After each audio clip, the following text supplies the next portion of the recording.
Hi, I'm Lucas Berry for White Oak Rail. I'm here at Chief Logan State Park in Logan County, West Virginia. And there's one reason I'm here.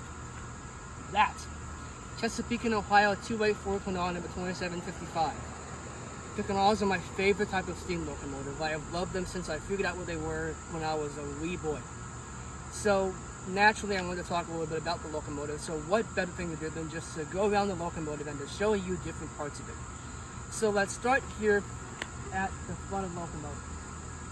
So the front end of a Kanawha is different from almost every other 284 that was ever made. We have a nickel plate, Marquette, Wheeling and Lake Erie, whoever owned a 284, the C&O was unique. The top of the locomotive where the bell and the number plates are looks just the same as any other 284. It was down below that made it unique. The headlight dropped from the middle of the smoke box to the bottom of the smoke box. And the number plate stayed in the middle. It gave it a more clean look. And I personally love that. I consider that to be the pinnacle of steam design in terms of how the front of the locomotive looks. I really genuinely love it. And then the bottom of the locomotive, the pilot where the coupler is, there are two footboards there, and then the cast deflector. Sometimes called a cow catcher on older locomotives, but it's really a cast deflector. Again, that was different. Nickel plates used a slatted pilot, and Marquettes used a more traditional looking cast deflector, aka cow catcher. So if you see something like that, even if it's not numbered correctly or just whatever, you know you're looking at a C&O engine, because that's how the C&O wanted theirs designed, and that's how they got it. This engine was built in 1947 by the Lima Locomotive Works. It was in the second order of 284s. The first one went to Alco, and then the second went to Lima, and then the third order was between Alco and Lima. C&O had 90 of these locomotives built, and they served the railroad until the end of steam in the 1950s. Alright, so we're here on the side of the engine. This is actually on the engineer's side, and you can really get a sense of just what this locomotive looked like. It's a standard 284 boiler, and let's talk a little bit about the 284 and the boiler, because the boiler length is actually the reason the 284 type exists. The folks at Lima Locomotive Works are trying to figure out how to make boilers stronger. They didn't want to extend the length of them because they figured out if they did that, we'd have a lot of problems in terms of trying to fit in tight spaces. It just wasn't going to happen. So how do you make a locomotive stronger without building a bigger boiler? Build a bigger firebox. Well, to do that, we can't put it on a two-wheel trailer truck. We have to have a four-wheel trailer truck, and that's where the 284 was born. There's two driving wheels, two lead wheels, 8 driving wheels, it's 4 on each side, and then a four-wheel trailing truck. Now, what made the Kanawhas unique from the actual mechanical aspect of this engine was that the sand dome, the larger dome that says Chesapeake, Ohio on it, is in front of the steam dome. On other 284s, namely nickel plate, the steam dome is in front of the sand dome. This was done because the brass of the C&O believed that it balanced the look of the locomotive, and they really were a traditional style railroad, and they wanted things to look balanced, and the C&O was a very traditional road. They didn't really change a lot from what they liked and what they knew. So they did it. It's actually one of the reasons the railroad held on to steam that long, because, well, we're a coal hauler, we know how to do steam, we're pretty good at it, we'll keep doing it. Until finally the paper didn't lie, and there's only so much red ink you can take.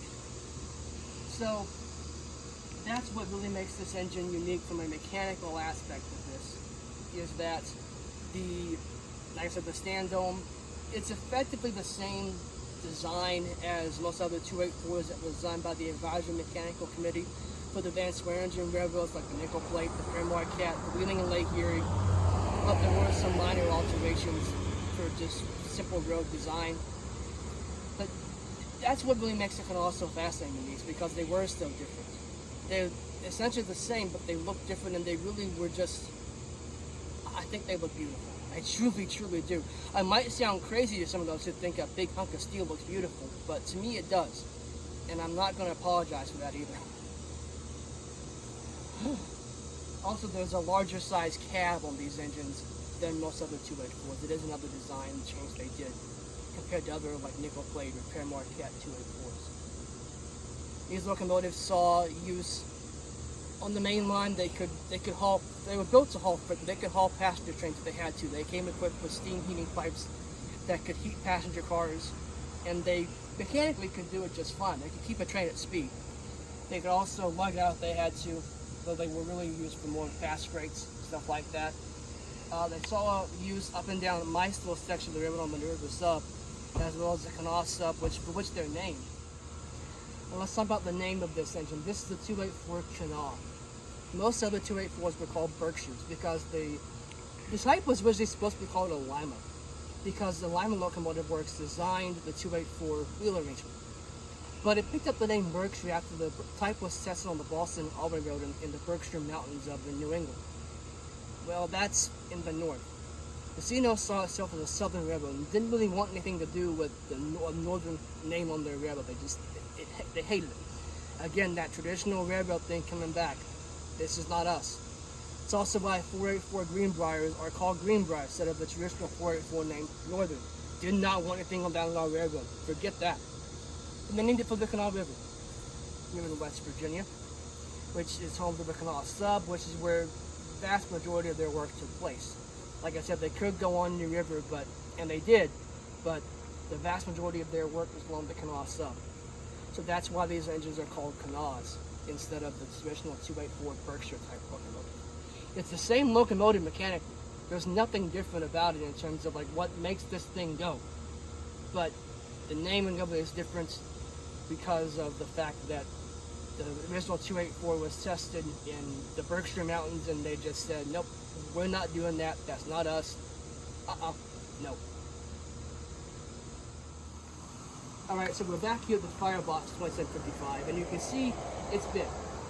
This is where I mean when I say a four-wheel trailing truck was required. That Firebox was so heavy, you need to be able to support it, and that's why we needed a four-wheel trailing truck. Now, over here, we have the stand of the steam dome.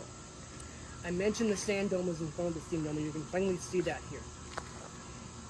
I want to get into a little bit about what makes this locomotive kind of cool to me. This locomotive is equipped with what they call a front-end throttle. In older locomotives, the throttle valve was located in the steam dome, and it's next to the throttle in the locomotive cab the engineer used. In this locomotive, this is what they call a superheater locomotive, where the steam is heated again once it leaves the steam dome. Instead of being sent right to the cylinders, it gets sent back through the boiler, made even hotter, before going into the cylinder. And as a result, the throttle is moved to the top of the smoke box. That's where the throttle is. And it also increased the amount of time, or decreased the amount of time between when the engineer closed the throttle, or opened it, whatever one he was doing, and the reaction time between the cylinders and the throttle closing or opening, because they didn't have as much time to go from the steam dome down to the cylinder. Once you cut off steam, it reacted really fast because it didn't have as much time to travel. This is an example of a Lima superpowered locomotive.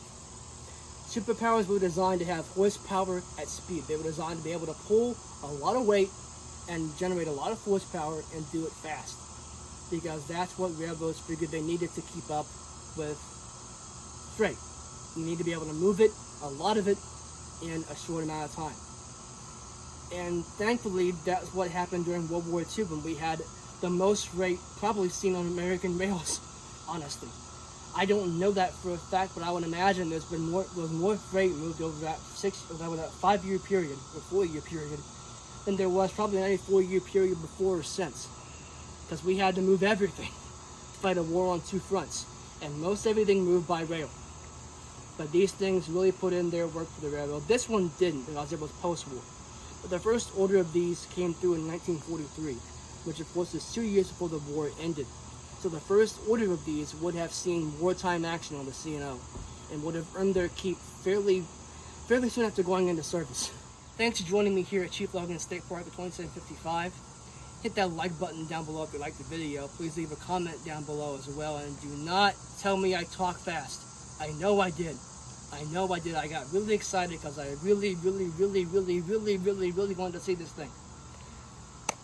Share it with your friends too if you think they'd like it, and I guarantee you probably know a steam fan somewhere that will like this. I guarantee you do. You might not know them all that well, but you probably know someone who likes steam. I'm Lucas Barrett for White Oak Rail. Until next time, everyone, please be safe.